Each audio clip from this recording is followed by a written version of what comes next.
Thank you. Thanks for joining us. Where were you born? In Bukom. You were born in Bukom? Yeah, Bukom. So how was your beginning like?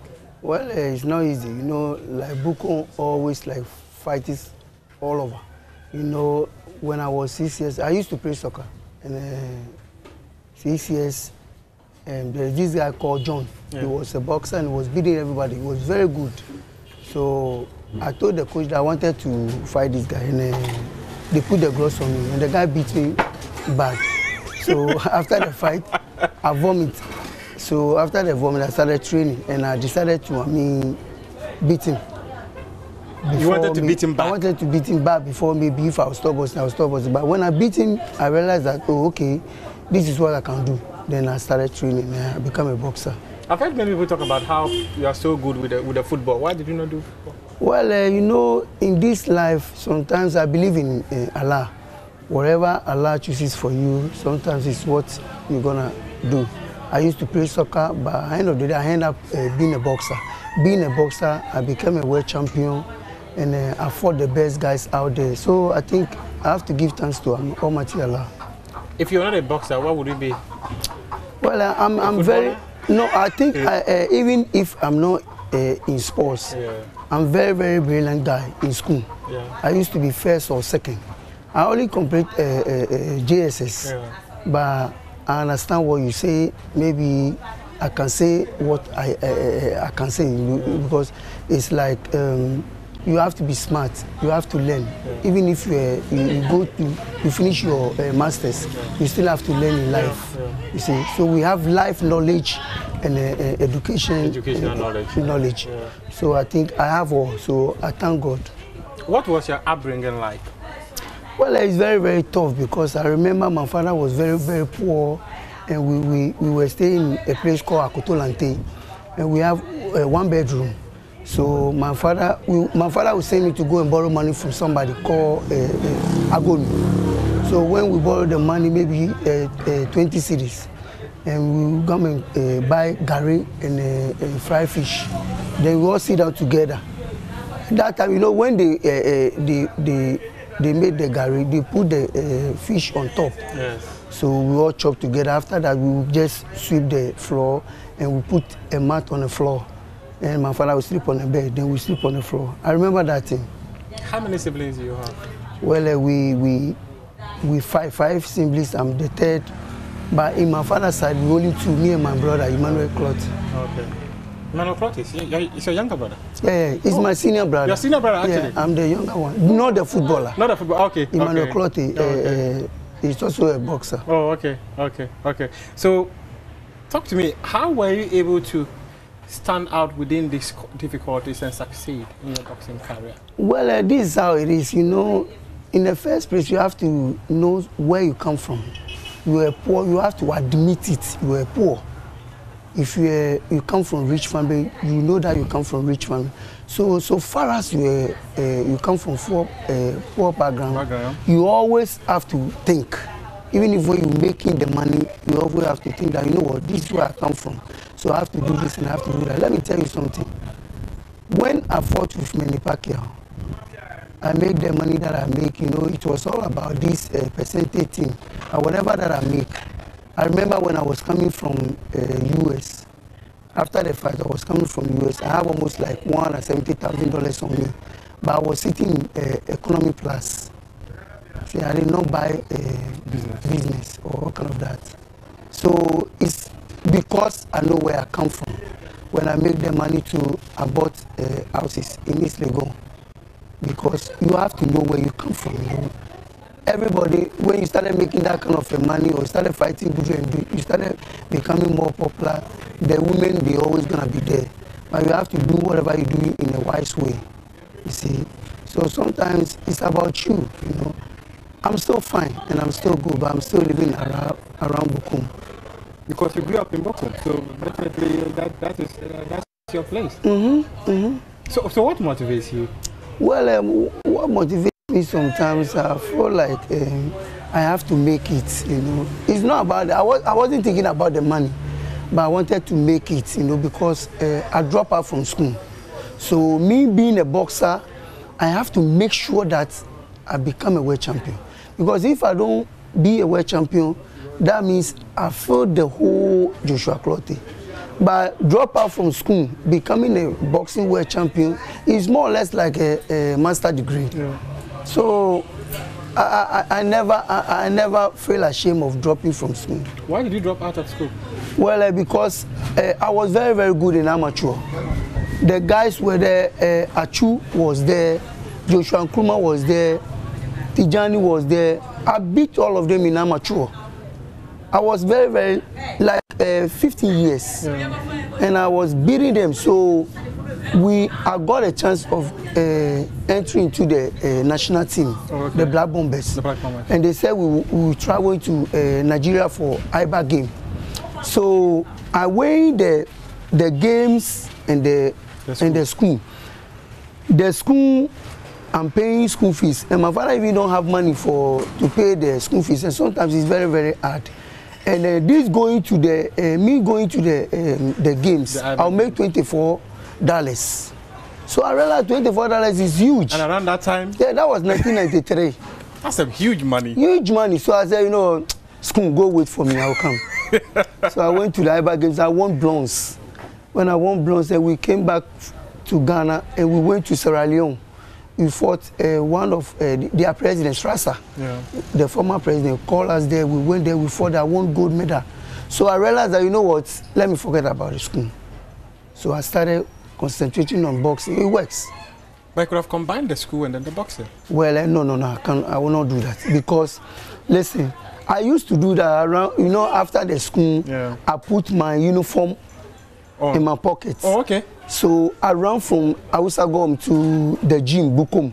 So it's like that. But when I travel to IBA games in Nigeria, I realized that no, let's go off. What did your father say? Well, poor father.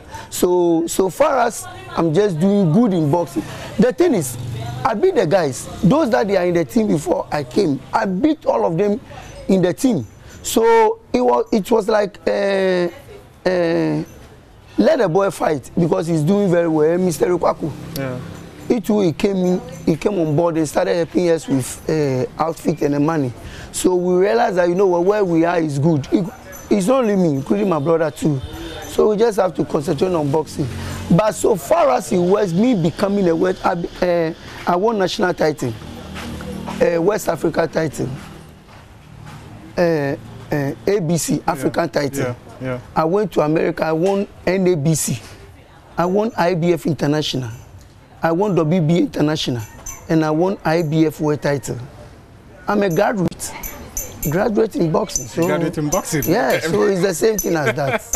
but tell me, quick one, because I had a conversation with Laia Kingston on this very show. And Laia Kingston was telling me about the early days growing up, how he used to spar with you. And yeah, let me tell you a story about him. I'm not sure Laia Kingston knows about what I'm going to say. But he was the one that motivated me that I started building a house. Wow. Yeah, because there was a time we were standing at the high street. Okay. And he said, he's going to a site. And he wanted to buy Kenki. Yes. To take it to the site and give it to the guys that they're working for. Yes. I felt like, wow, this guy really said something. So I started thinking, wow, the guy said he's going to a site. It makes good, going to a site. That means he's building a house. Yeah. So when I fought with Margarito, I make, the fight was $100,000. They took whatever they have to take. I got $57,000. The only thing that is in my mind. It means that $43,000 went to other expenses. Yeah, the 10% goes to the trainer, 33% to the manager. So the 57, the only thing in my mind is to build the house, go to sites because of what like say. So I think I left $10,000 in my account in US. I brought the rest to Ghana. Yeah. I bought a land in one guy called Salenko. Yeah. I bought the land. It was almost more or less like a 2 plot, but it wasn't complete 2 plot. I bought the land 100 million. That's like 10,000 cities. Yes. So when I bought the land, I started building. I gave one guy called he's a contractor. I forget his name. I called him that, you know what? I have 500 million old currency. I wanted to build a house. Yeah. And the guy said, okay, you charge me $500,000, 500 million for the whole building. The whole house, okay. So I said, okay, in that case, I have 300 million. I'll give it to you. So I will top you up the 200 million. Later. Okay. So I gave the 300 million to him. He started building the house for me. I was so happy that I started building a house. I'll go to the site. You're going to move away from one bedroom with the exactly the your own house. I can imagine. So I was very happy. Even that thing came to when I was HBO was making some video of me. They came to Ghana. They were putting together a documentary of you. A documentary of me. They put the house in their documentary because I was building a house.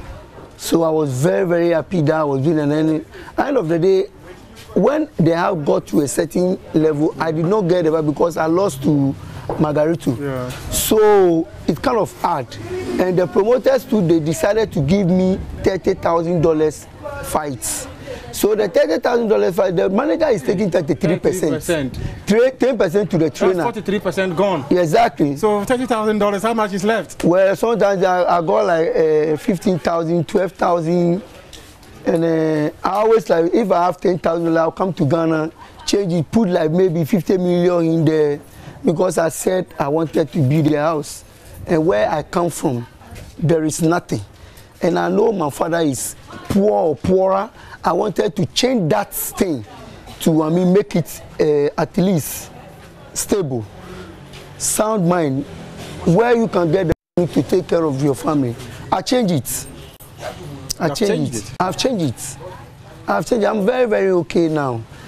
Forget about you, don't hear me in social media. That is me. I don't like it. I don't like people talking about me.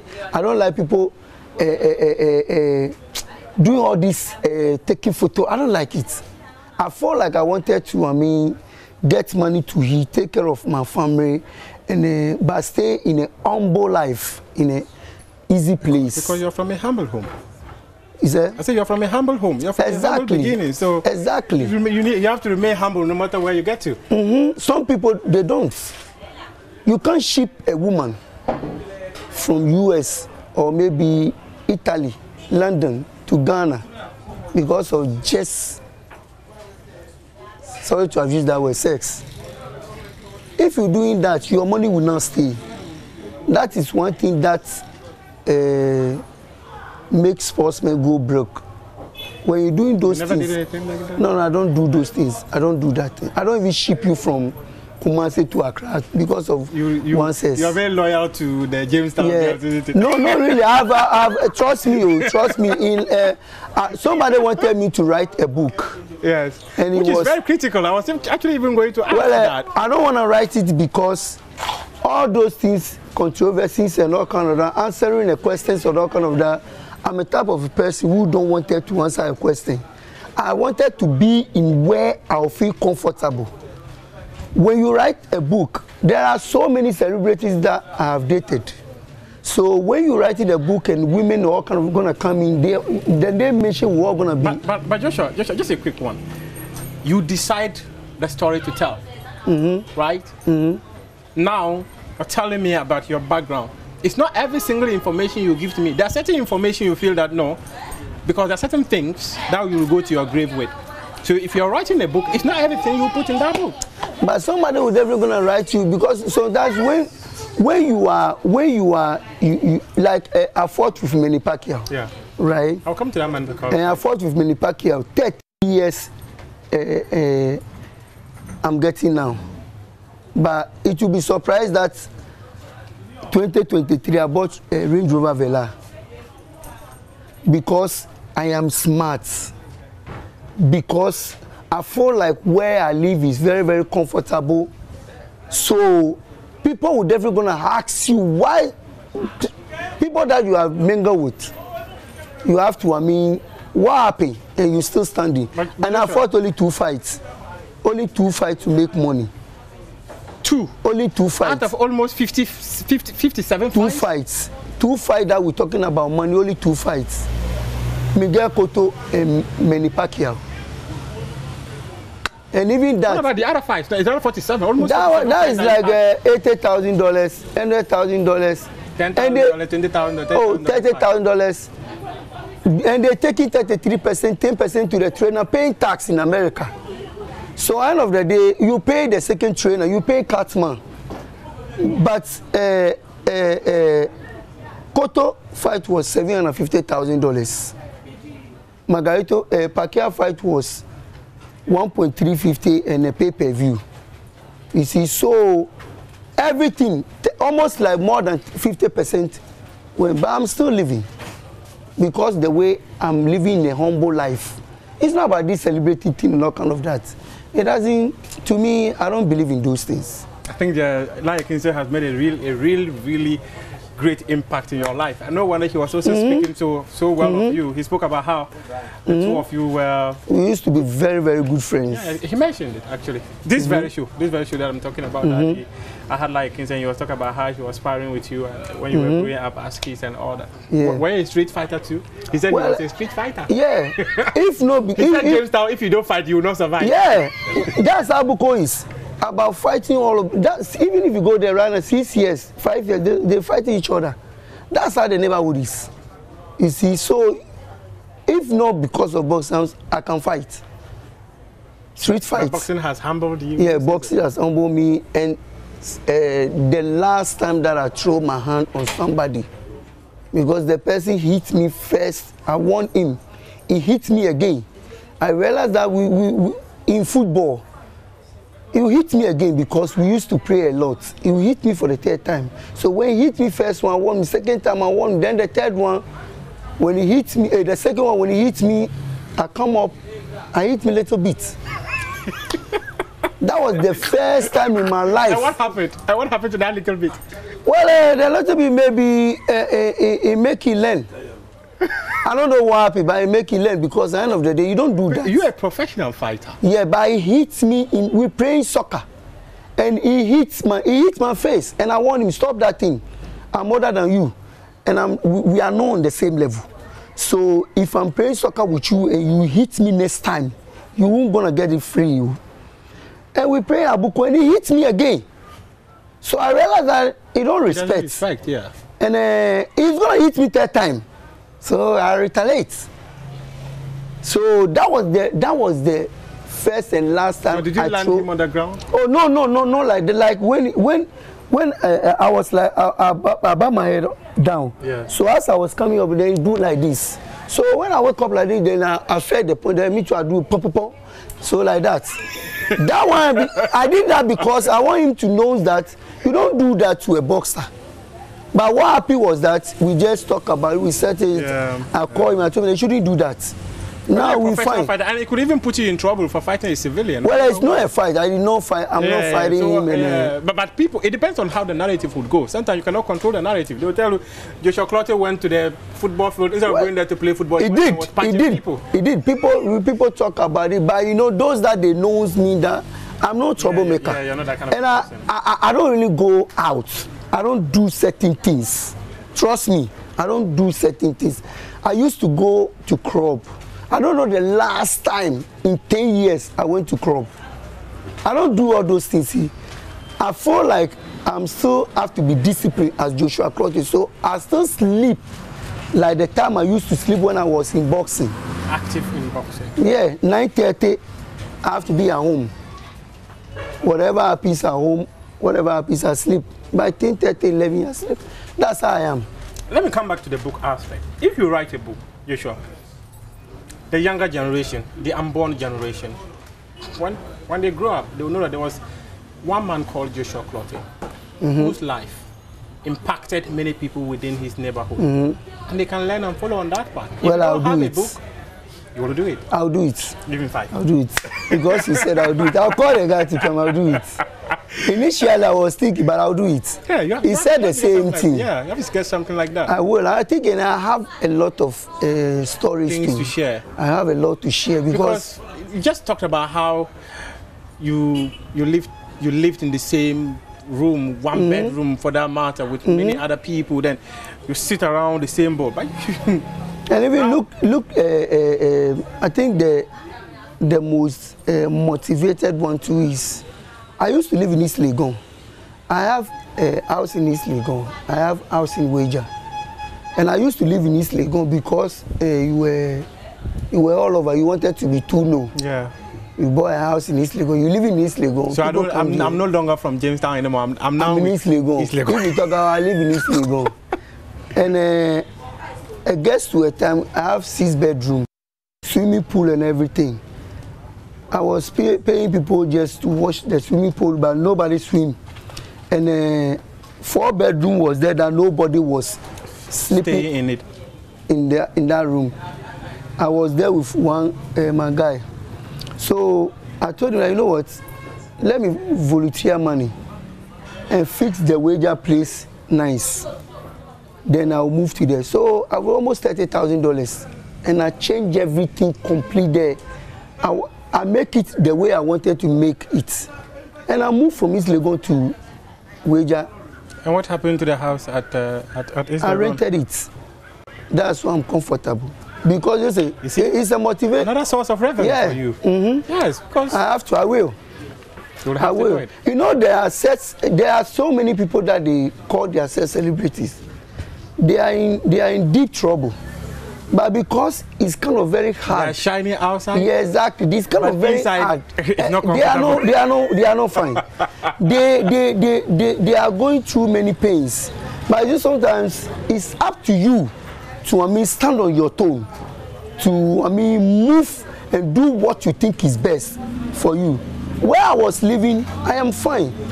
It's 4 bedroom suites. My room is very, very big, because at the end of the day, one room you're gonna stay in. You don't even sleep in the whole room. The other room is still balls and the jerseys are sleeping there, because I'm still living with one person.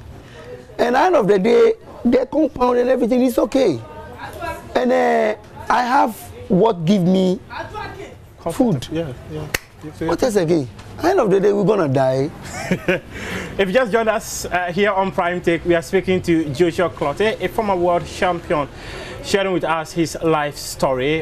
One big revelation he just gave us is that he'll be writing a book, and that book should be an interesting book for anyone out there, even the unborn generation, to want to read and know the story of the man who once lived in a single bedroom house with his siblings and the entire family, but built mansions.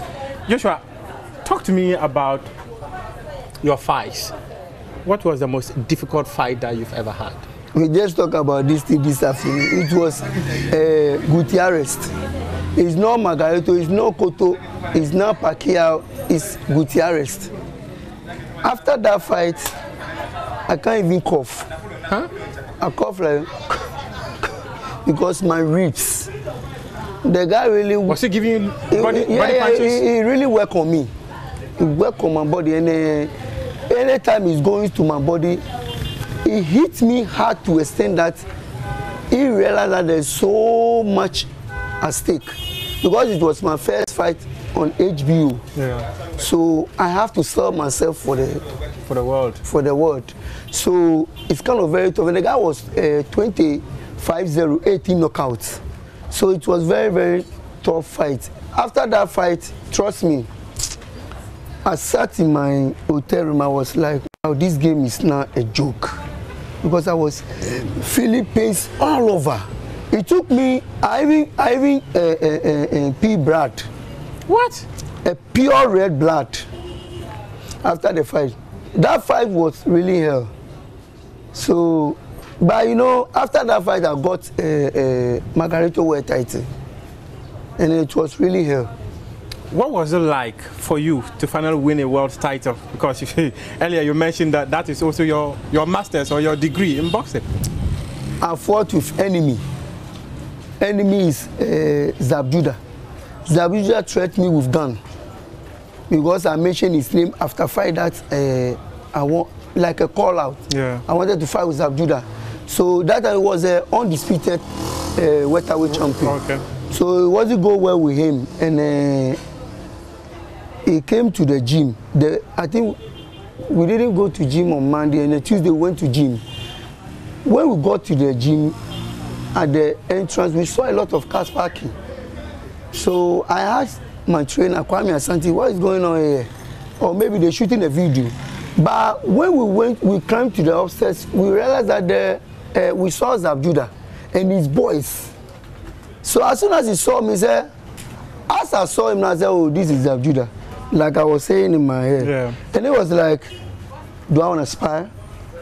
I said, do I want to spy for what? He said, you don't want to spy? I'll pay you. How much you want? I said, I don't need your money.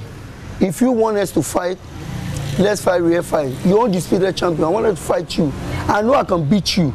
So let's fight. He said, what you talking about? You don't want to spy me, you calling me out. And I said, if I call you, so what? So because of that, we started arguing. Then he put gun. So the gym people that they are in the gym, they came. And they was like, oh, you should come down, you should come down. Not kind of.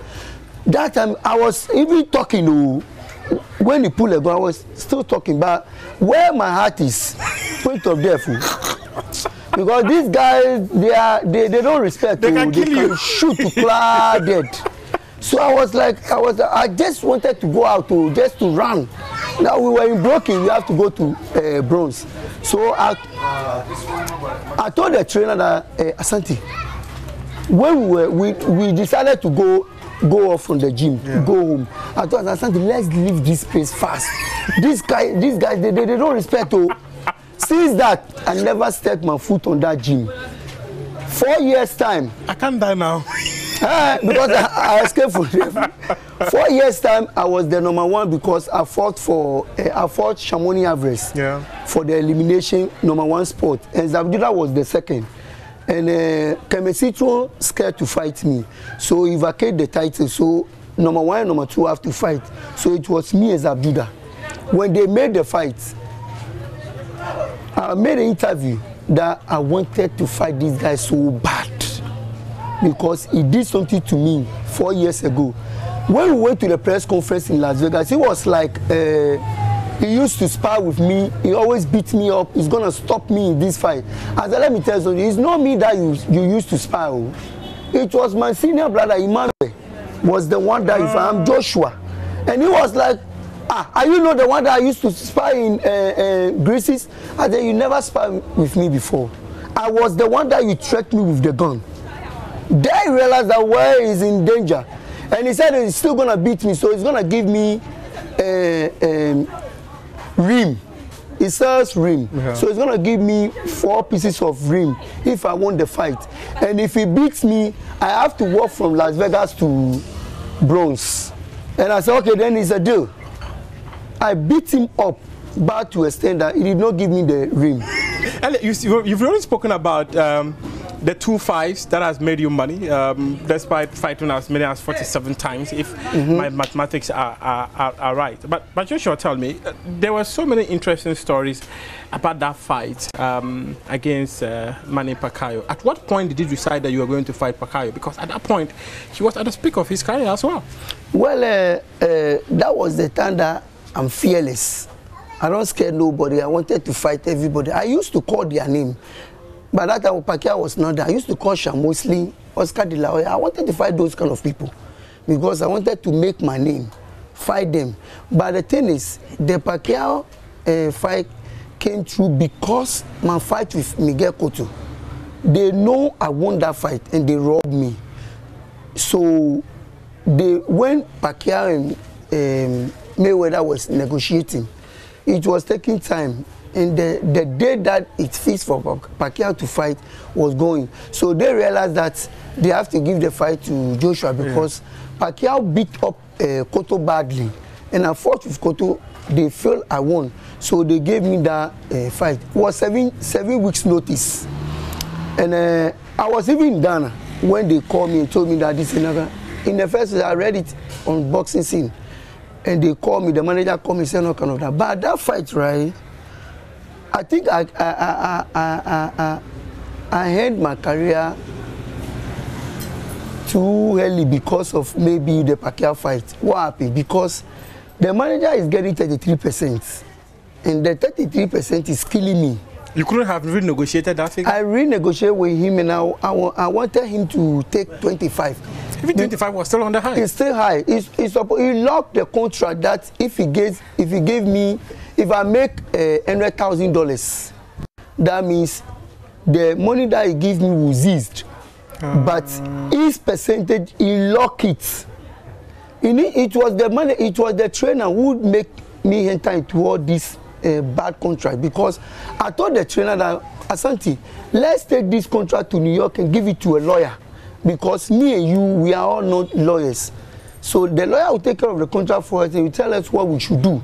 Asante was like, oh, we should sign. You the man is a good man. Gotten a Ghanaian lawyer to anybody, yeah. Anybody, even somebody who knows. Understand the legal language. Yeah, even anybody who knows book can just understand this. But Asante fucks me, and it was like, oh, because we were in a different manager, and the manager wanted me to stop with Asante to go to a proper trainer. A different manager. So I was like, no, I still want my trainer. So because of that, it was like we want a new manager, and we signed with that guy.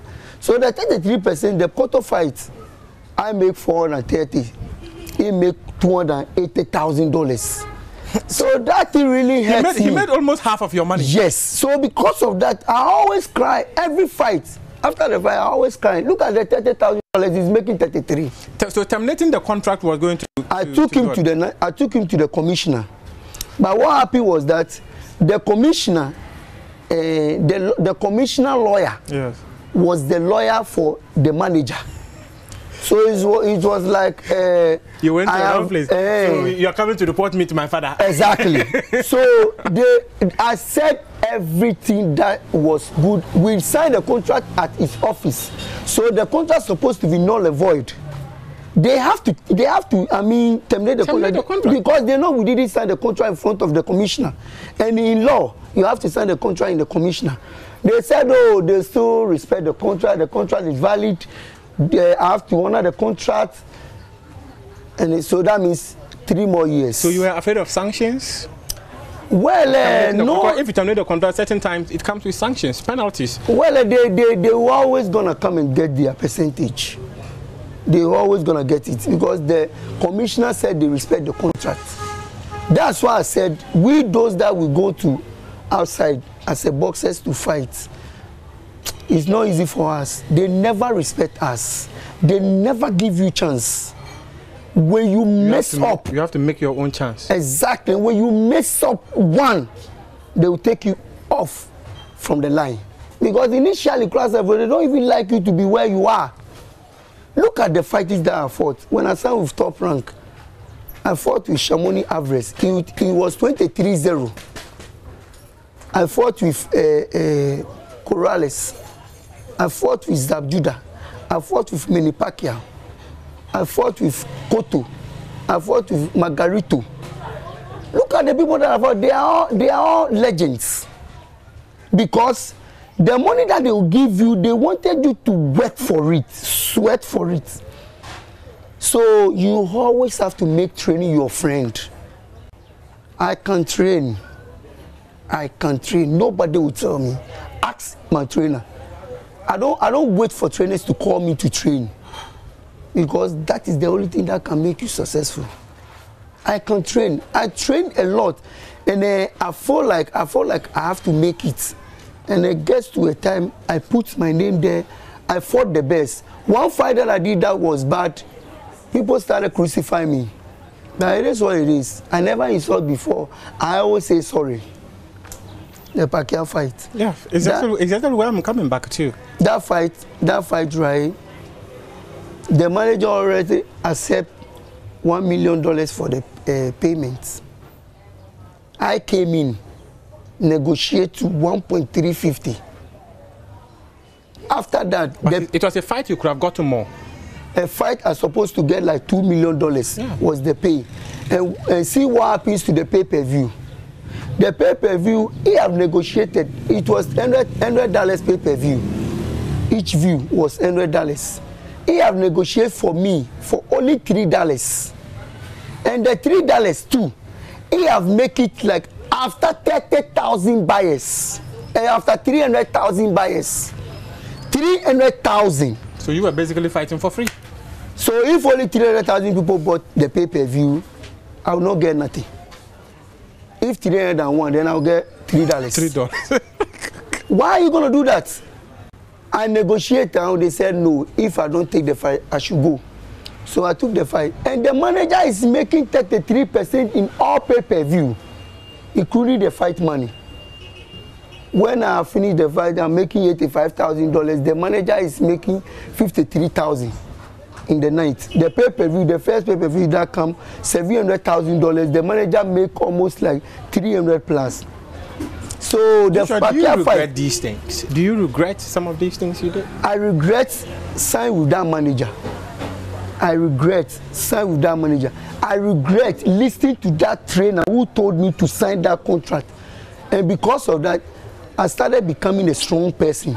I started becoming, you cannot talk for me. It's me who will make the final decision.